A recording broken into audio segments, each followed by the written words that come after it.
Hello friends, आज हम करने वाले हैं एमसीक्यूज ऑफ जनरल साइंस, जिसमें हम आज कवर करेंगे फिजिक्स। ठीक है, सबसे पहले जनरल साइंस में फिजिक्स कवर करेंगे। फिजिक्स के 4 पार्ट्स में डालूंगी। आज पार्ट 1 है, ऐसे ही आपको पार्ट 2, पार्ट 3 एंड पार्ट 4 मिलेंगे।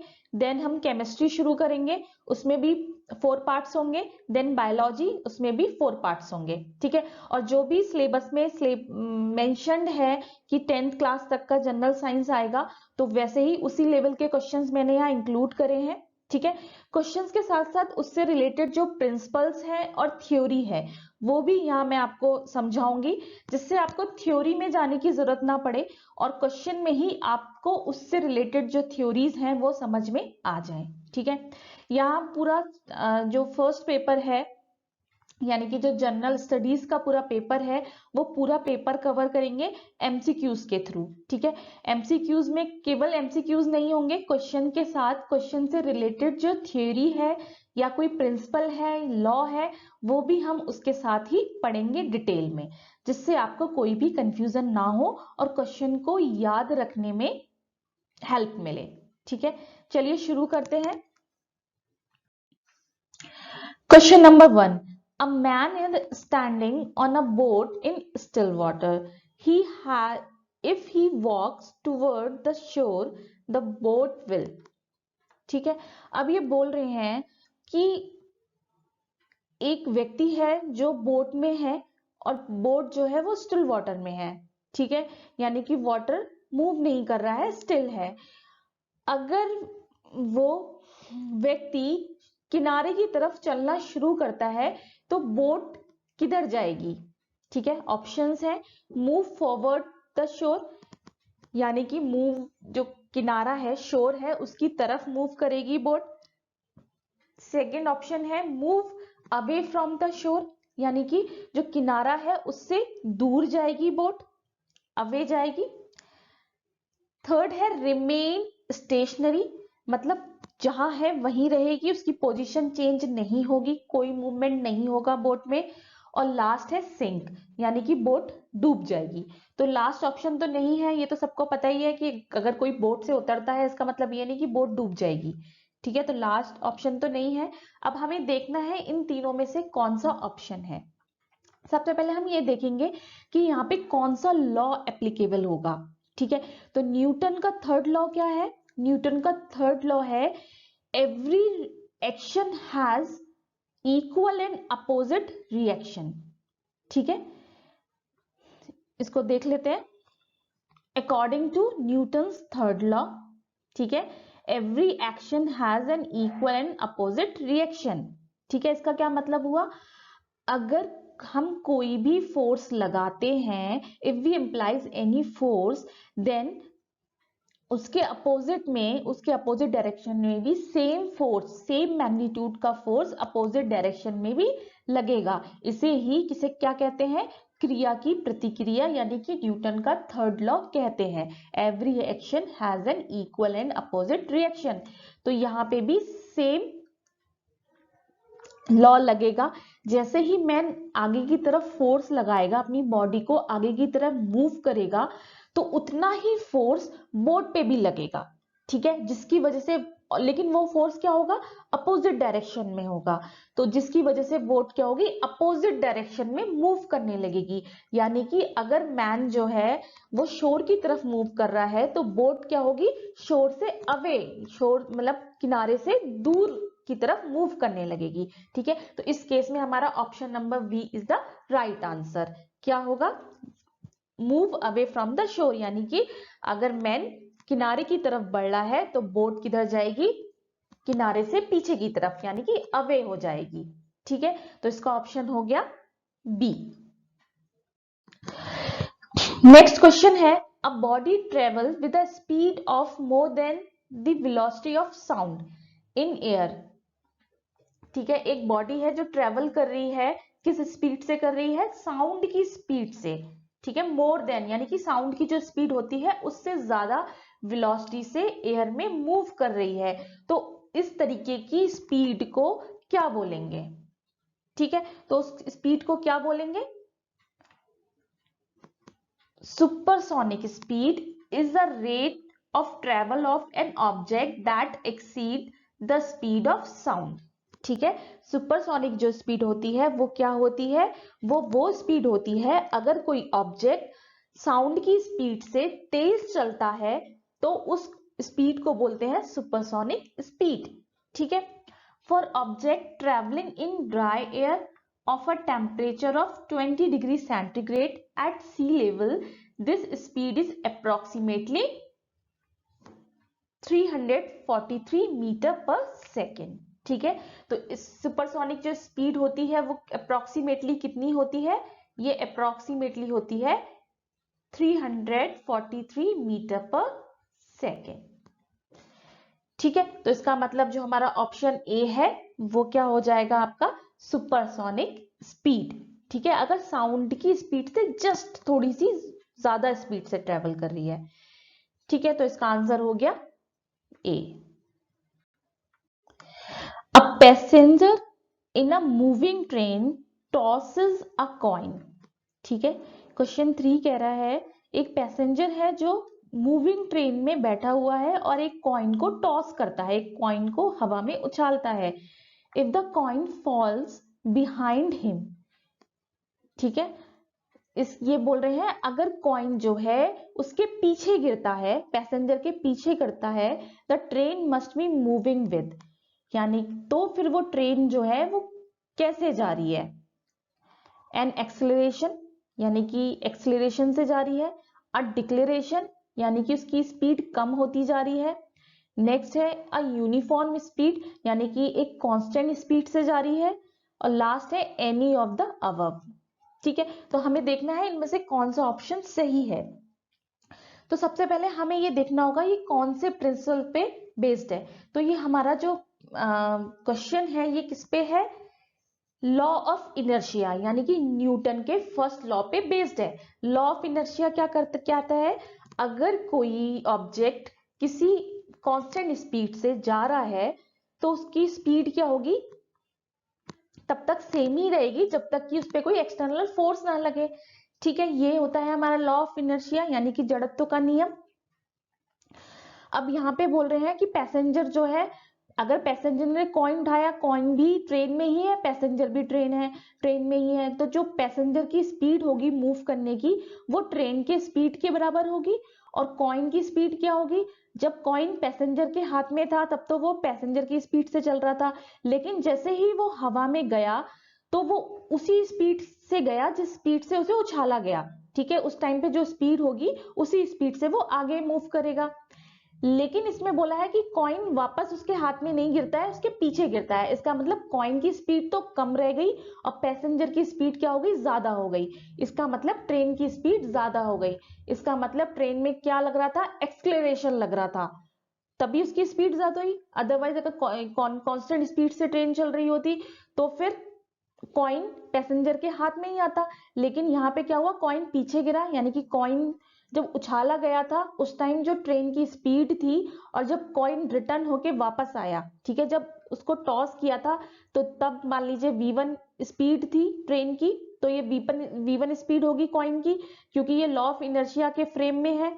जब तक इस पे एक्सटर्नल फोर्स नहीं लगेगा तब तक इसकी स्पीड चेंज नहीं होगी. अब कॉइन पे तो कोई फोर्स नहीं लग रहा है, कॉइन हवा में उछला और वापस आ गया v1 स्पीड से ही. ठीक है, v1 स्पीड से आगे की तरफ जो लग रही थी.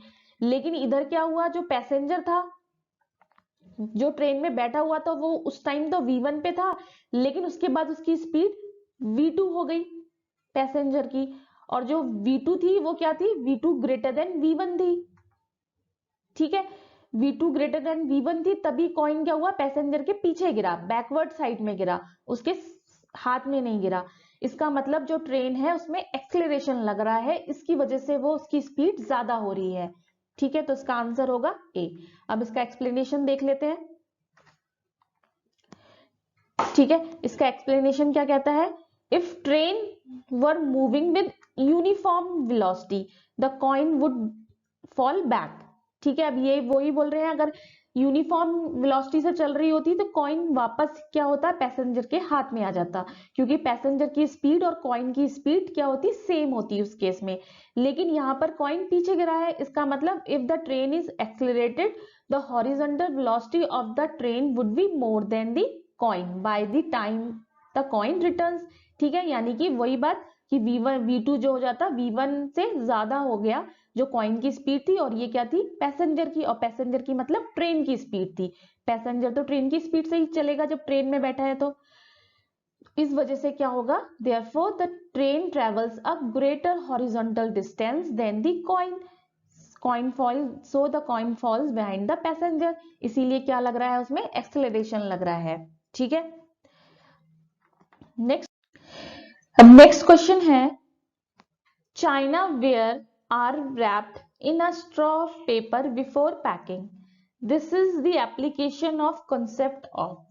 ठीक है, चाइना वेयर कौन से होते हैं, जो क्रॉकरी होती है, बोन चाइना आपने सुना होगा, उसकी बात हो रही है यहाँ पे। यहाँ पे बोल रहे हैं कि जो चाइना वेयर होता है, यानी कि जो आपकी क्रॉकरी होती है, उसको जब पैक करते हैं उस टाइम पे स्ट्रॉ ऑफ पेपर, यानी कि जो स्ट्रॉज होती हैं पेपर की इस तरीके से जिसमें एयर फिल होती है, उनके साथ पैक किया जाता है। ठीक है, कई बार आपने अगर कुछ ऑनलाइन ऑर्डर किया होगा कोई क्रॉकरी जो बहुत डेलिकेट है, तो आपने देखा होगा कि इसमें एयर बैग्स लगे होते हैं। ठीक है, उसको पैक किया होता है, क्यों किया होता है, ऐसा क्या रीजन है जिसकी वजह से उनको स्ट्रॉ बैग्स में पैक करना पड़ता है। ठीक है, उसका रीजन क्या है, उसका रीजन ये है, अगर हम इन जनरल बात करें तो कोई झटका लगे या कोई भी माल जो जिस व्हीकल के थ्रू वो आ रहा है, जिस मोड के थ्रू आ रहा है, उसमें कोई झटका लग गया तो वो क्रैक हो जाएंगे। अगर एक तेज झटका लग गया तो वो क्रैक हो जाएंगे, इसकी वजह से उसको क्या करते हैं, स्ट्रॉ पैकिंग में पैक करते हैं, जिसकी वजह से जो जर्क लग रहा है उसका इम्पैक्ट किस पे हो, एयर बैग्स पे हो, और जो आपका चाइना वेयर है वो सेफ रहे। ठीक है, तो ये कौन सा प्रिंसिपल है, ये किस पे बेस्ड है, जब एक शॉर्ट ड्यूरेशन के लिए, एक बहुत ही कम टाइम के लिए एक हाई फोर्स लगता है, ठीक है, तो उसको क्या बोलते हैं, इम्पल्स बोलते हैं, आवेग बोलते हैं। ठीक है, मोमेंटम क्या होता है, मोमेंटम होता है जब कोई भी ऑब्जेक्ट मूव कर रहा है तो उसमें मोमेंटम होता है। एक्सेलरेशन क्या होता है, एक्सेलरेशन रिलेटेड है स्पीड से, अगर स्पीड बढ़ती जा रही है तो उसमें एक्सेलरेशन है, और फोर्स का मतलब है कोई फोर्स एक्सटर्नल लगा रहा है। अब चाइना वेयर कोई फोर्स लगा के तो तोड़ेगा नहीं। ठीक है, क्यों टूटेगा, जब इम्पल्स लगेगा। इम्पल्स क्या होता है, इम्पल्स की एग्जैक्ट डेफिनेशन क्या होती है, जब एक शॉर्ट ड्यूरेशन में कोई फोर्स लगता है किसी बहुत शॉर्ट ड्यूरेशन के लिए, या फिर उसको जर्क भी बोल सकते हैं, अचानक से सडनली कोई फोर्स लगता है हाई इम्पैक्ट का with for a very short time, तो उसको इम्पल्स बोलते हैं। जो क्या करता है, जो मोमेंटम चल रहा था ऑब्जेक्ट का उसको इफेक्ट करता है वो इम्पल्स। ठीक है, तो इम्पल्स का जो फॉर्मूला होता है वो होता है फोर्स इनटू टाइम ड्यूरेशन, जितने टाइम के लिए लगा है। ठीक है, ये फॉर्मूला होता है इम्पल्स का। ठीक है, इम्पल्स को चेंज इन मोमेंटम भी बोलते हैं, चेंज इन मोमेंटम। ठीक है, ये भी होता है इम्पल्स। ठीक है, तो ये जो रीजन है इसका क्या है, इम्पल्स। अब इसकी थ्योरी देख लेते हैं। थ्योरी है इसकी, as a certain impulse applied for a short duration time gives a large force। ठीक है, बहुत शॉर्ट ड्यूरेशन के लिए लगता है, लेकिन ये क्या करता है, लार्ज फोर्स अप्लाई करता है, जिसकी वजह से चाइना वेयर ब्रेक हो सकता है। ठीक है, यही रीजन है जिसकी वजह से उसको किसमें रैप किया जाता है, एयर पैकेजिंग में, एयर बैग्स के साथ, स्ट्रॉ पेपर्स के साथ पैक किया जाता है। तो इसका रीजन क्या हो गया, इम्पल्स, इम्पल्स की वजह से। ठीक है, नेक्स्ट क्वेश्चन है, when a body is stationary then. ठीक है, अगर कोई बॉडी स्टेशनरी है, रेस्ट की पोजीशन में है, तो क्या होगा, there is no force acting on it, उसके ऊपर कोई फोर्स नहीं लग रहा होगा। ठीक है, the body is in vacuum, body vacuum में होगी। The force acting on it is not in contact with it, ठीक है, जो फोर्स उस पर लग रहा होगा वो उसके कॉन्टेक्ट में नहीं होगा। या फिर the net forces acting on it balanced each other. अब ये बोल रहे हैं कोई ऑब्जेक्ट है, मान लीजिए ये एक ऑब्जेक्ट है, ये रेस्ट की पोजीशन में है, स्टेशनरी है, ये इधर इधर या इधर या इधर कहीं पर भी मूव नहीं कर रहा है, रेस्ट की पोजीशन में है। तो उसका क्या मतलब है? इसका मतलब ये है there is no force acting on it. तो ये तो पॉसिबल नहीं है। अगर कोई ऑब्जेक्ट रेस्ट की पोजीशन में भी है तब भी उसमें क्या लग रहा होगा? ग्रेविटेशनल फोर्स जरूर लग रहा होगा, ठीक है, जी लग रहा होगा।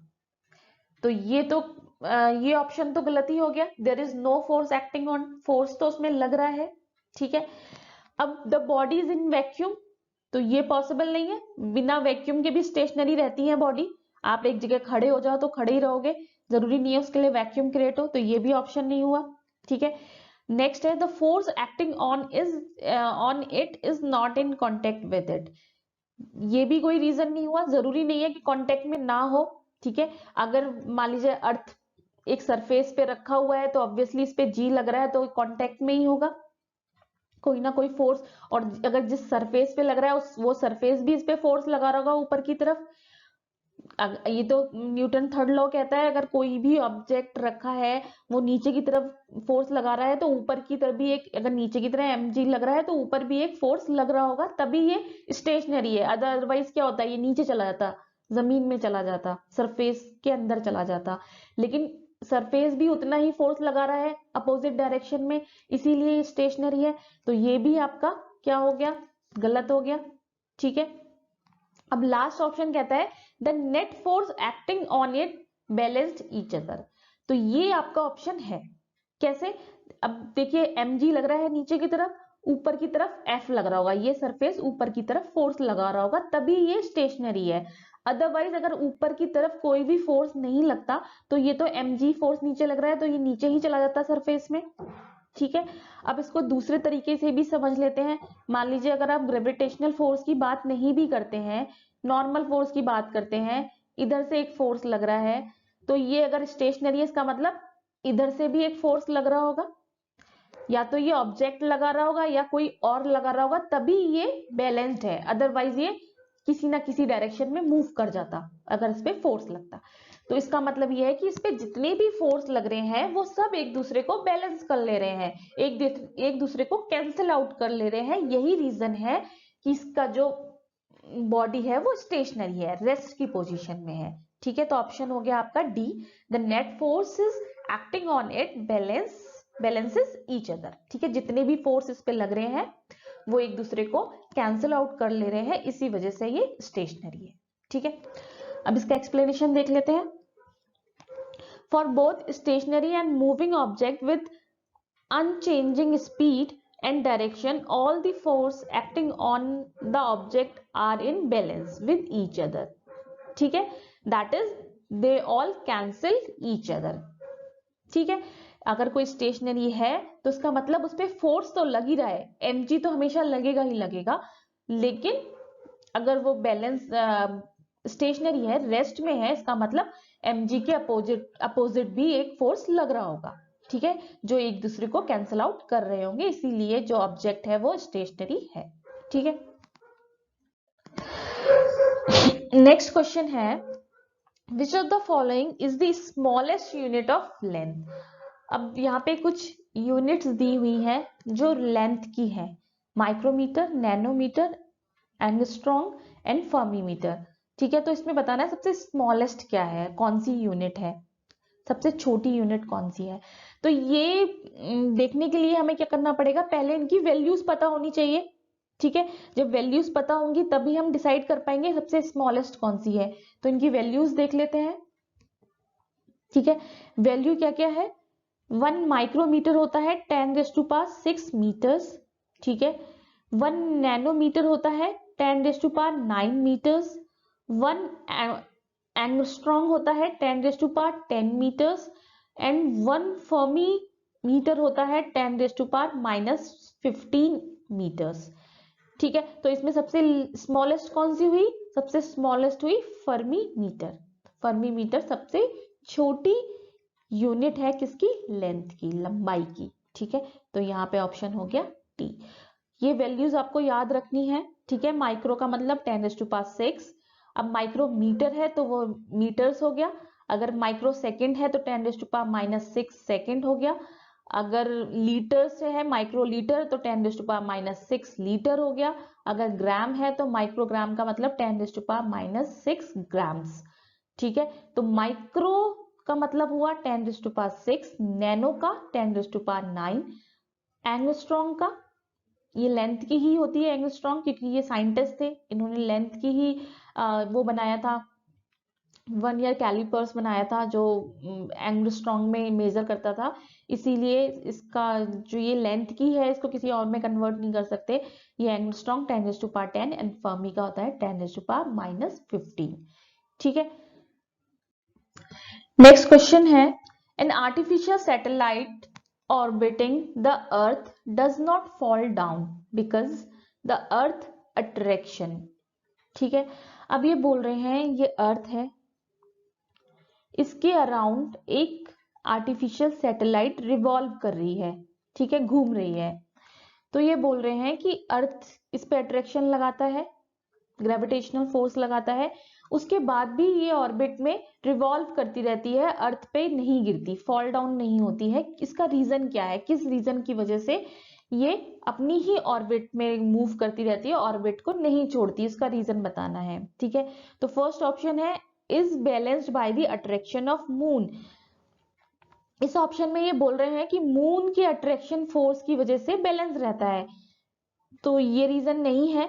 ठीक है, क्योंकि मून भी एक सैटेलाइट है अर्थ की, बस मून नेचुरल है, ये आर्टिफिशियल है, और ये रिवॉल्व कर रही है अर्थ के अराउंड, मून के अराउंड नहीं कर रही है। तो मून का फोर्स इस पे नहीं लगेगा, इस पे अर्थ का ही लगेगा। ठीक है, तो ये ऑप्शन तो गलत हुआ।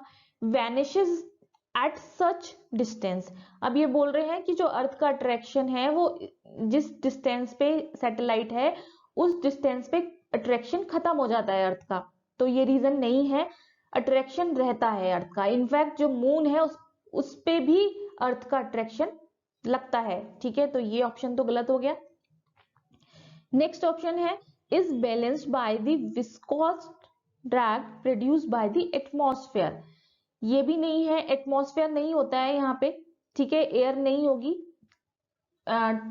कई सारे लेयर्स होती हैं एटमॉस्फेयर की, तो जो हम लोअर लेयर जिसमें हम सांस लेते हैं, ऑक्सीजन है जिसमें, वो एटमॉस्फेयर नहीं होता है ऊपर। ठीक है, तो ये ऑप्शन भी नहीं होगा। लास्ट है produces the necessary acceleration of its motion in a curved path. ठीक है, तो आपका option D is the right option. ये बोल रहा है कि जो अर्थ का अट्रैक्शन है वो उससे क्या करता है, एक्सेलरेशन प्रोवाइड करता है, जिसकी वजह से वो एक कर्व्ड पाथ फॉर्म करता है। अदरवाइज क्या होगा, मान लीजिए ये मूव कर रहा है सैटेलाइट, तो ये एक सीधा चलता चला जाएगा।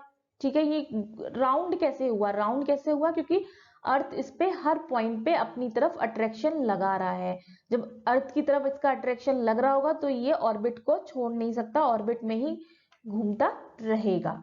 ठीक है, चलिए इसका एक्सप्लेनेशन देख लेते हैं। An artificial satellite orbiting around the earth does not fall down. This is so because the attraction of earth provide the necessary attraction for its motion। ठीक है, अर्थ का जो अट्रैक्शन है वो उसको मोशन प्रोवाइड कर रहा है, जिसकी वजह से वो एक ऑर्बिट फॉर्म कर लेता है, artificial satellite. This acceleration is constant in magnitude but changing in direction.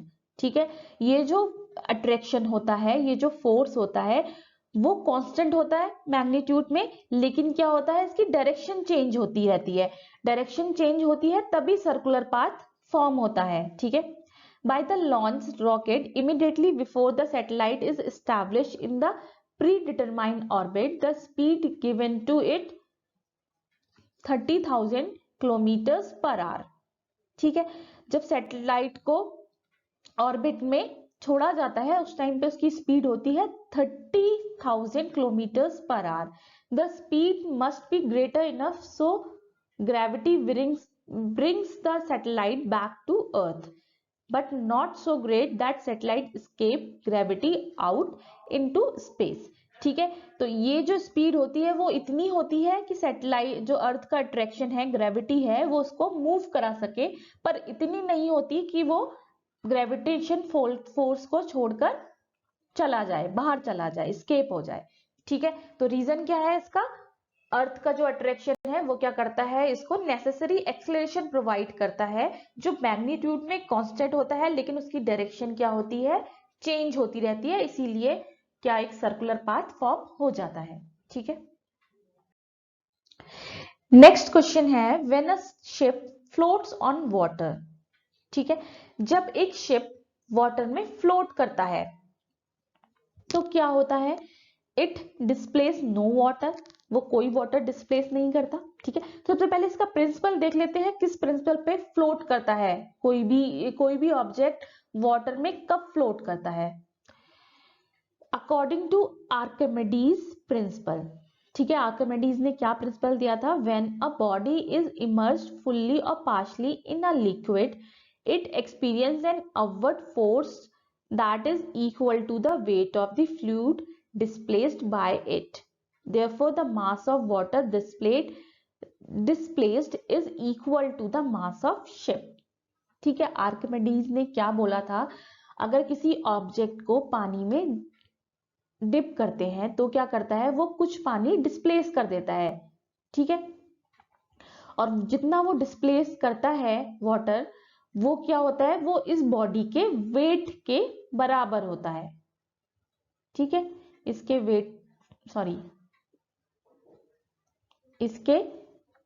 Object के वेट के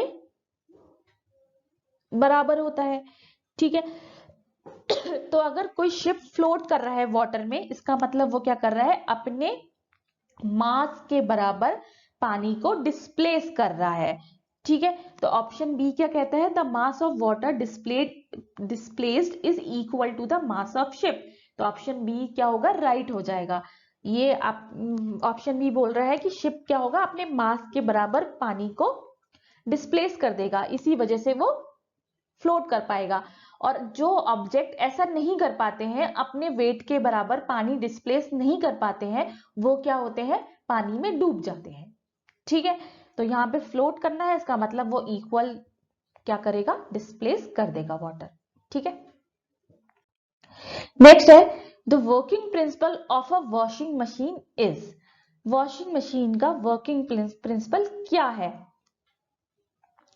ठीक है, तो वॉशिंग मशीन क्या होती है,